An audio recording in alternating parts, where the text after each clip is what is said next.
Railway police का warranty अभियान। Rail police मुख्यालय के आदेशानुसार स्थायी वारंट अभियान चलाया जा रहा है, जिसमें अधिकारियों के निर्देशन में एक विशेष टीम गठित कर साल 2016 के न्यायालय द्वारा स्थायी वारंट प्रकाश ठाकुर नामक फरार आरोपी उम्र 32 वर्ष को गिरफ्तार किया गया है और न्यायालय पेश किया गया है। स्थायी वारंटियों को पकड़े जाने के लिए विशेष अभियान चलाकर टीम गठित की गई थी, जिसमें सन 2016 का अपराध का आरोपी जो फरार था, इस पे न्यायालय द्वारा स्थायी वारंट जारी किया गया था।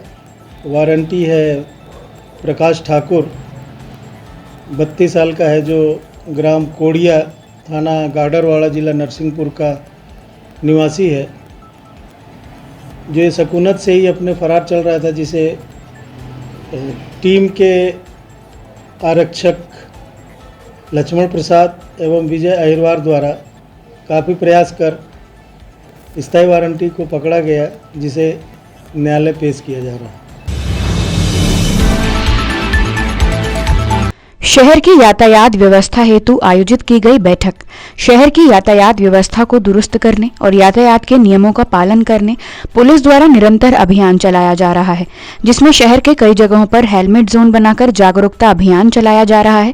दुर्घटना से बचने बाइक चालकों को हेलमेट लगाने और 4 पहिया वाहन चालकों को सीट बेल्ट लगाने और शराब पीकर गाड़ी न चलाने के लिए शहर के सभी नागरिकों से अपील की जा रही है। हम निरंतर प्रयास कर रहे हैं कि शहर की यातायात व्यवस्था दुरुस्त हो और साथ ही लोग यातायात के नियमों का पालन करें।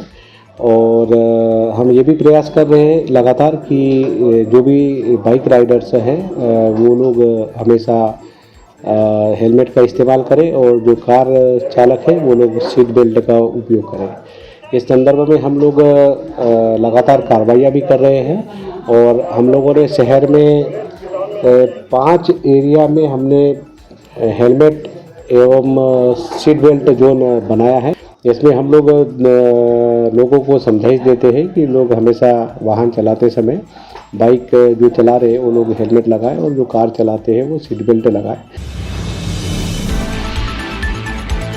निरस्त होंगे बघराजी, खितौला और उड़ना की शराब दुकानों के लाइसेंस। शहर में अवैध शराब की बिक्री के वीडियो हुए वायरल और गांव में गिरी गाज, जिसमें वायरल वीडियो की किसी भी दुकान पर कार्यवाही न करते हुए ग्रामीण क्षेत्र की बघराजी, खितौला और उड़ना की 3 शराब दुकानों के लाइसेंस निरस्त करने के लिए प्रतिवेदन तैयार किया गया है। नहीं, इस पर कार्रवाई की जानी चाहिए, लेकिन कार्रवाई की जाने के लिए मौके पर वो चीज़ मिलनी चाहिए। हम लोग एक्चुअली नवीनीकरण में बिजी थे, इसी दौरान इन लोगों ने ये किया, क्योंकि हमारा पूरा स्टाफ नवीनीकरण की प्रक्रिया में व्यस्त था। तो नवीनीकरण की प्रक्रिया के दौरान इन लोगों ने रेट बढ़ाए होंगे, हम लोगों तक भी शिकायत पहुंची थी, लेकिन जब हम लोग एक्टिव हुए तो रेट तुरंत कम कर लिए गए, जहाँ तक मैं जानता हूँ। तो अब चूँकि मौके पर हम लोगों को अगर कोई चीज़ मिलती है तब हम कार्रवाई कर सकते हैं उस पर। मौके पर तुरंत ही रेट कम हो गए थे, हम लोगों को रेट जो है वाजिब कीमत पे मिली, इसलिए अभी तक कोई कार्रवाई नहीं की गई है। उसके बावजूद 3 मदिरा दुकानों पर ओवर रेट को लेकर हम लोगों ने कार्रवाई की है और उनको शोकाज लेटर भी जारी भी किए हैं। आचार्य श्री विद्यासागर को भारत रत्न और मार्ग नाम रखने का ज्ञापन। रानी दुर्गावती विश्वविद्यालय छात्र परिषद के अध्यक्ष धीरज सिंह ठाकुर के नेतृत्व में जैन मुनि संत शिरोमणि आचार्य श्री विद्यासागर जी महाराज को भारत रत्न देने और जबलपुर लाडगंज जैन मंदिर मार्ग का नाम आचार्य विद्यासागर जी के नाम पर करने की मांग को लेकर जबलपुर कमिश्नर को ज्ञापन सौंपा गया। आचार्य श्री विद्यासागर महाराज जी को आज हम नमन करते हैं, उन्हें विनम्र श्रद्धांजलि देते हैं।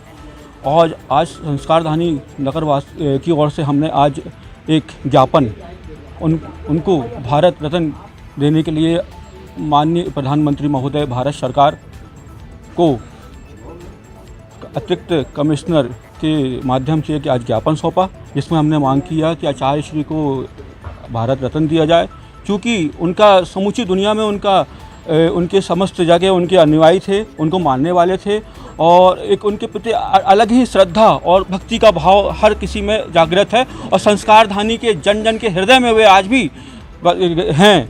और हमने एक और मांग की कि क्योंकि जबलपुर संस्कारधानी से उनका एक गहरा नाता था, अटूट अटूट प्रेम प्रतीत था उनका सब प्रकार से, और उनको सारे अनुयायी थे।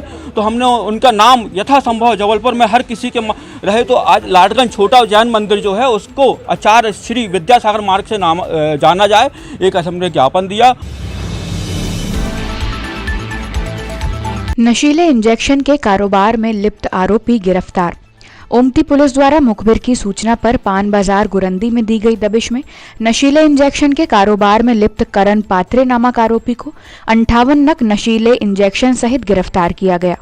थाना ओमती में पदस्थ ASI राजेश मिश्रा और इनकी सहयोगी टीम, प्रधान आरक्षक रामजी पांडे, आरक्षक आनंद, अनुराग, पंचम और निखिलेश को मुखबिर से सूचना प्राप्त हुई थी कि एक व्यक्ति है जो पान बाजार गुरंदी के यहाँ पे अवैध रूप से नशीले इंजेक्शन को बेचने का काम कर रहा है। चूँकि नशे का जो व्यापार है काफ़ी क्षेत्र में पनप रहा था, तो पहले से हम लोगों की नज़र थी। तो मुखबिर के बताए अनुसार हमारी जो टीम वहाँ पहुँची तो एक व्यक्ति है जिसका नाम है करण पात्रे, जो मूलतः घसिया कॉलोनी ठक्कर ग्राम हनुमान ताल का रहने वाला है। इसको जब पुलिस ने अपने कब्जे में लिया तो इसके पास से लगभग 58 नग नशीले इंजेक्शन बरामद हुए हैं, इसके पास में कोई वैधानिक दस्तावेज नहीं थे, जिसमें हमने थाना ओमती में धारा 5/13 औषधि नियंत्रण अधिनियम और धारा 18C औषधि प्रसाधन अधिनियम के तहत FIR दर्ज की है। इसमें हम विवेचना कर रहे हैं। श्री राम लला सरकार विराजमान घर घर में अभियान।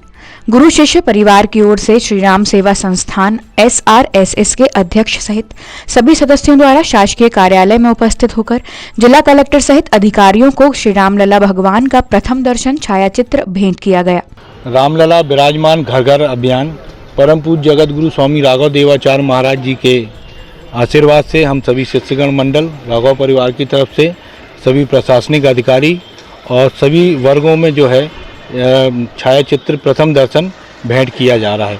इसके पीछे हम सब लोगों का ये उद्देश्य है कि भगवान राम जो इतने सालों की तपस्या वर्षों के बाद विराजमान हुए हैं, तो प्रति घर में इनका स्वरूप पहुंच जाए और पूजन अर्चन जो लोग मानसिक तौर पे करते थे, अपना दर्शन आत्मीय करते थे, वो साक्षात दर्शन करें। उसी प्रति स्वरूप हम लोगों ने यह छायाचित्र विग्रह सभी लोगों को भेंट करना आरंभ किया है, जिसमें हमारे गुरुजी का आशीर्वाद सम्मिलित है। उखरी स्थित पेट्रोल पंप में बदमाशों ने मचाया आतंक। कोतवाली थाना अंतर्गत उखरी रोड स्थित पेट्रोल पंप पर देर रात 3 बदमाशों द्वारा पैसे देने के विवाद पर जमकर आतंक मचाया गया। बदमाशों द्वारा पेट्रोल पंप के ऑफिस के अंदर घुसकर कर्मचारियों से मारपीट भी की गई, जिसमें एक कर्मचारी गंभीर रूप से घायल हो गया। कोतवाली थाना पुलिस मामले की जाँच में जुटी। उखरी तिराहा पर इंडियन ऑयल पेट्रोल पंप में 3 लड़के मोटरसाइकिल से पेट्रोल डलवाने गए हुए थे। पेट्रोल डलवाने के बाद में पैसे को लेकर इनका विवाद हुआ वहाँ उपस्थित कर्मचारी से, और कर्मचारी से गाली गलौज किया। कर्मचारी जब अपने ऑफिस के अंदर पहुँचा तो वो वापस उसके पीछे जाकर उसके साथ मारपीट की गई है। जो घायल कर्मचारी है उसकी रिपोर्ट पर थाना कोतवाली में मामला दर्ज कर लिया गया है, और जो अज्ञात आरोपी हैं उनकी तलाश CCTV फुटेज के आधार पर की जा रही है। फुटेज के आधार पर पहचान की जाकर तत्काल कार्रवाई की जा रही है।